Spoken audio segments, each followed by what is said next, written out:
Well, hi there. Today I'm going to show you how to do some more fancy advanced stuff about YTPMVs, except in Blender this time. I really do enjoy Blender, so I am assuming that you have some moderate knowledge on how to get around in Blender and do things, so I'm just showing you the specifics about how to do the videos that I do in it. If you don't, I might do just a Blender tutorial in general, because I really do enjoy it. But to make a YTPMV using this, you actually have to make the YTPMV first. In another program, I used Sony Vegas, and they rendered out the individual parts as just individual video clips. So like the drums is one part, the melody is one part. First of all, it would help if we have the sounds in the background as well, and again, you would render that separately. So if we go to the video editing, yes, the video editing window, and you add a sound, we can go to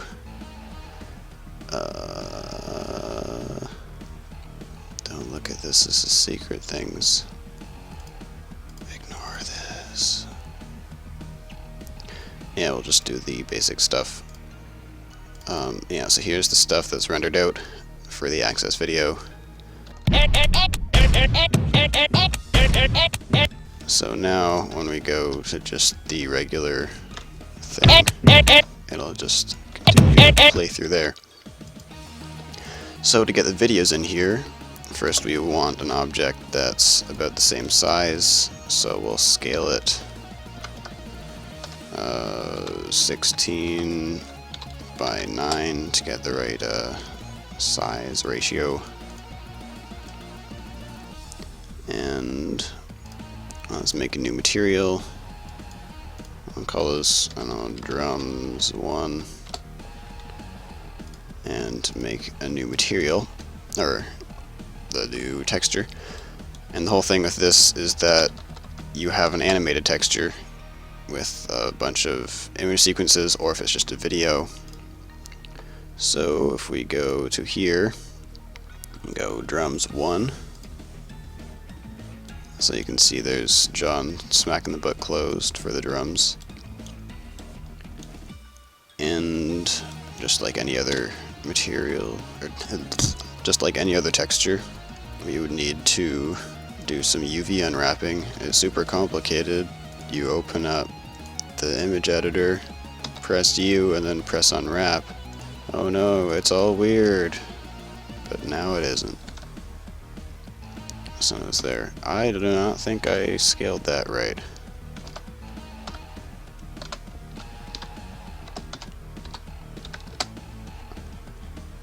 That's probably better. There we go. And yep, now that that's correctly done, we can just bump that down to basically nothing so it's not as shiny.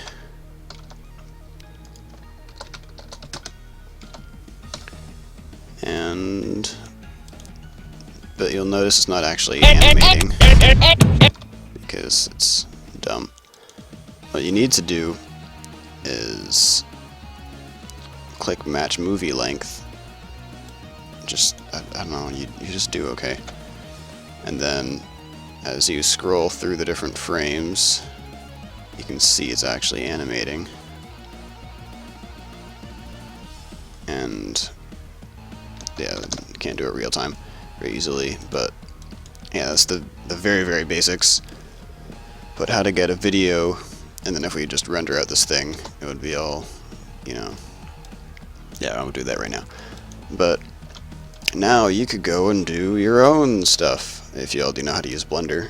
But if you want to get specific, oh my god, I'm just repeating myself from last video.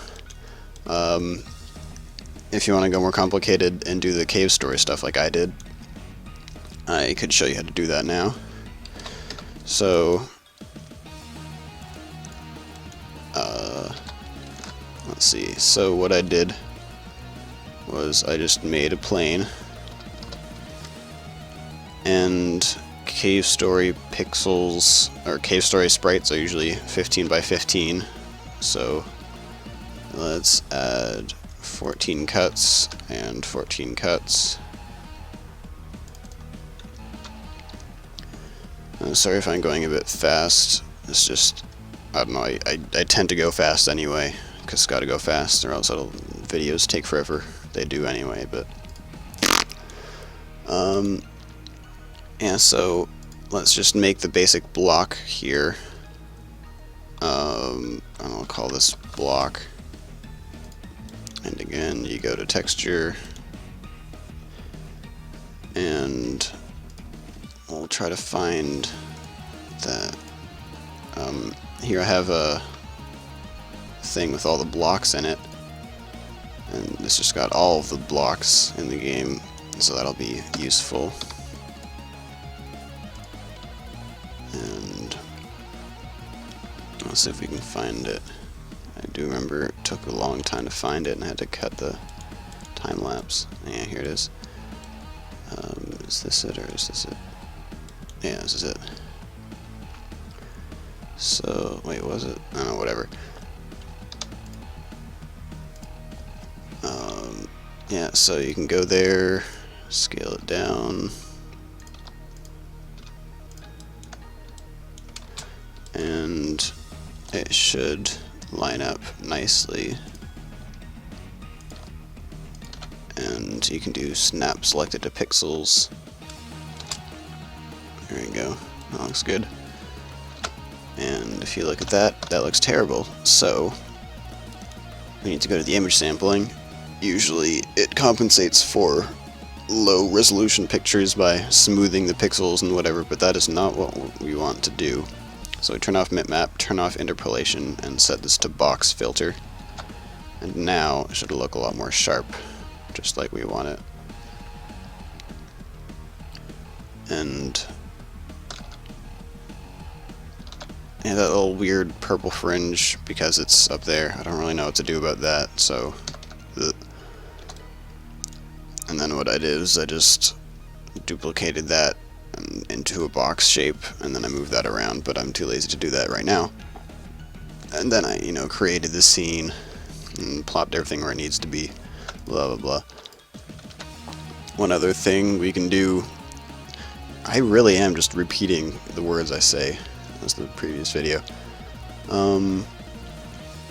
Yeah, for animating the animated ones like Kazuma, what I did was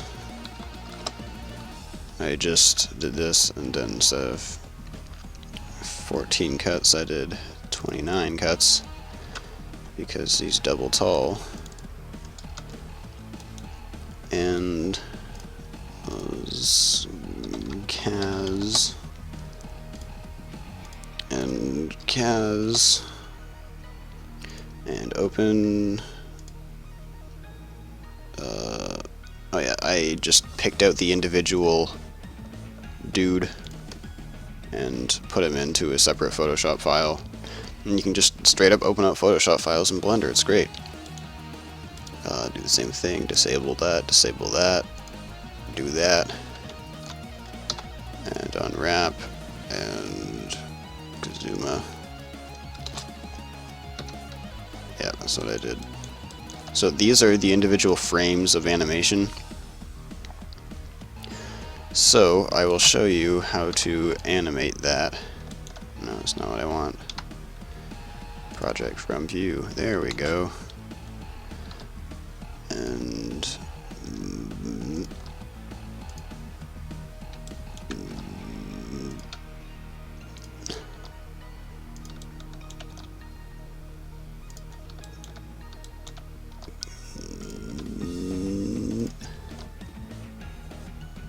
that doesn't look right.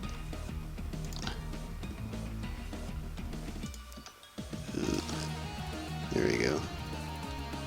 No. There we go. Okay, I was just being dumb. Yeah, so things look basically like that, and snap selected to pixels, so it's all perfect. And we can like lob off these top ones because we don't need them. There we go.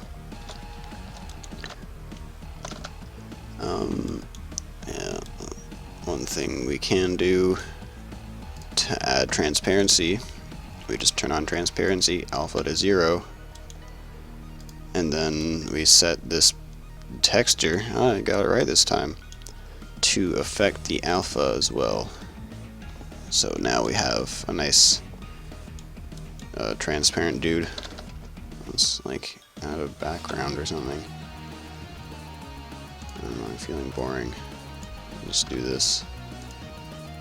And make it go.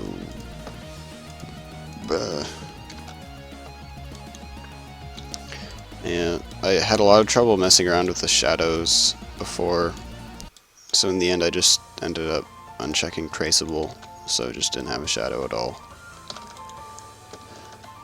But yeah, to actually animate it, this is probably really stupid and bad, but it's the way that I did it. Repeating the same words again. I just offset the sprite, so like you can see things are over there, but then when I offset it, I don't think it actually changes it, no. But it just takes this and then offsets it to the right. So, and I would just keyframe that. So I'd insert a keyframe there, and then here, I'd like set it to something else. Oh.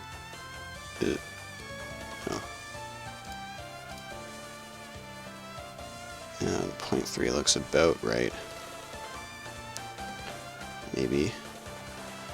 Right? Yes. Not like chopping off his hand or anything.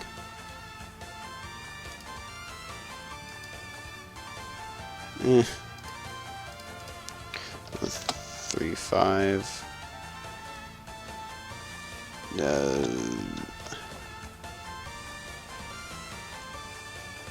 Oops. Oh, that's good enough. And then next one we'll set that to 0.7. No, that looks bad. A lot of this is just fiddling around until it looks good. I am saying the exact same thing over and over again. I don't know why you listen to me. And I guess that looks pretty good. But yeah, and the whole thing with this repeating words. Yeah, you want that to go right from one to the other, so we will need to go to the graph editor, not the giraffe editor. I don't know why I say that's not even a joke. We want to set this to constant, so it goes but, and then it goes but, and then it goes bet, so it doesn't ease at all. So yeah, you can see there. So you go here, but, oh wait, but. Actually, he moves way too much. But I don't know, you just change that value so it looks better and he doesn't slide around. But you can kind of see how he's moving, jimmy jamming around. And then you can just set that to whatever in the animation and put that wherever you want. Usually I just had the dope sheet open and then I remembered which was which. So like, oh, like this was the first frame, that was the second one, that was the third one, and I just duplicate it and go like that.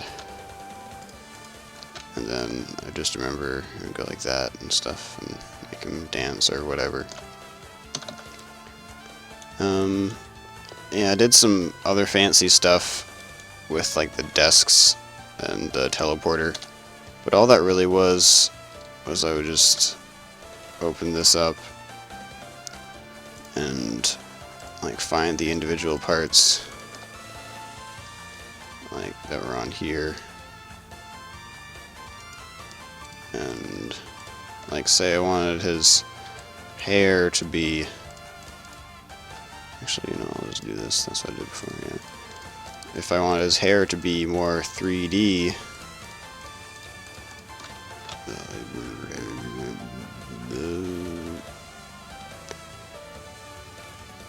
I would just select all of his hair, so it would select all the stuff here, and then I would extrude it Whoa. Now his hair is all 3D. Whoa. Yeah, and then it got kind of messed up along here. I honestly don't remember how I fixed that last time. Oh hey, I just remembered the thing. I mean, I just went back and watched the time lapse. That took forever, but I'm going to show you how to properly make those fancy 3D things. So again, and basically this is the whole reason that I'm doing the actual loop cuts, was to get the individual pixels on individual faces. So it's much easier. Make a new material, make a new texture, and open up the teleporter and tell it to use alpha and make it not look bad. And UV unwrap it, open up the UV image editor, and UV unwrap. I forgot to open that up. And UV project from view. That's just another way of doing it so that it looks good. I mean, it just does it in the right aspect ratio because we're on the front view. Line that up. That's good enough. Snap to pixels. And now we can just get rid of all the edges. And this is going to be a bit boring, but I like using the box. And then just right click for these. But I don't make these noises when I do this by myself, I swear.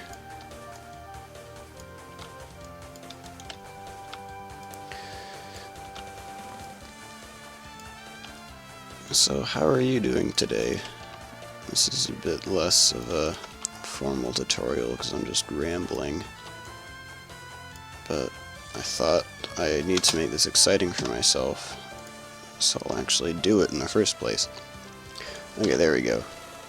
So now it looks all nice. And bump down the shininess. You can go over there. Wait, probably wanted that actually. So, before I was just extruding the individual parts, but for this you have to extrude the whole thing. So select everything. I don't have a little thing there, but you know I'm pressing A. And then you do E to extrude. And whoa, it's all 3D and fancy like. I'll add a background again so you can see. Whoa, such professionalism. There we go. And since it's actually the 3D shape, and that's how it like worked out, the shadows do work. And since it's 1 pixel per like thing, we can just, and like it's just the actual shape. And the reason it wasn't working before is that I just took individual parts and extruded them, and it is working now. That's weird. But before it would go to the bottom corner or something weird and things wouldn't line up. But now you can see all it did was create new things, or new faces in the UV map that are right along the edge of where it is. So it still retains the color. Yeah, you can see it better there. And I don't know, one thing you can do is you can set the base color to something like that. So if there are little inconsistencies like along the edge there, you actually can't see it anymore because I fixed it. But that was another annoying thing that I had to deal with, little things along the edge. But now that you've done that, I'm just doing it super lazily here, but you can extrude and extrude, no, and do stuff like that and make it the shapes. Yeah. Yeah, I guess that's it. That is everything, right? It did the thing. Okay, that was like a giant jump cut, but now I'll do an anti-jump cut and go back to the previous recording where I actually talked about stuff.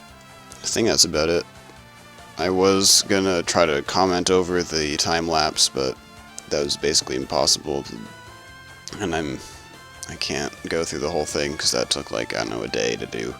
So like, I guess I could, but I'm not going to because I'm lazy and have other things to work on. Thanks for listening. I'll give you a secret view into the secret project. Whoa! Look how big this folder is. It's like I've been working on this video for a long time. Whoa. Check this out. It's this super complicated scene with all the things. Oh man. And he goes, whoa, bam! You wanna know a secret? I actually got super lazy and just individually looked at where the wind swooshes were and then just put an object with a wind swooshy texture and then just placed them frame by frame. Some fancy secrets. Anyway, yeah.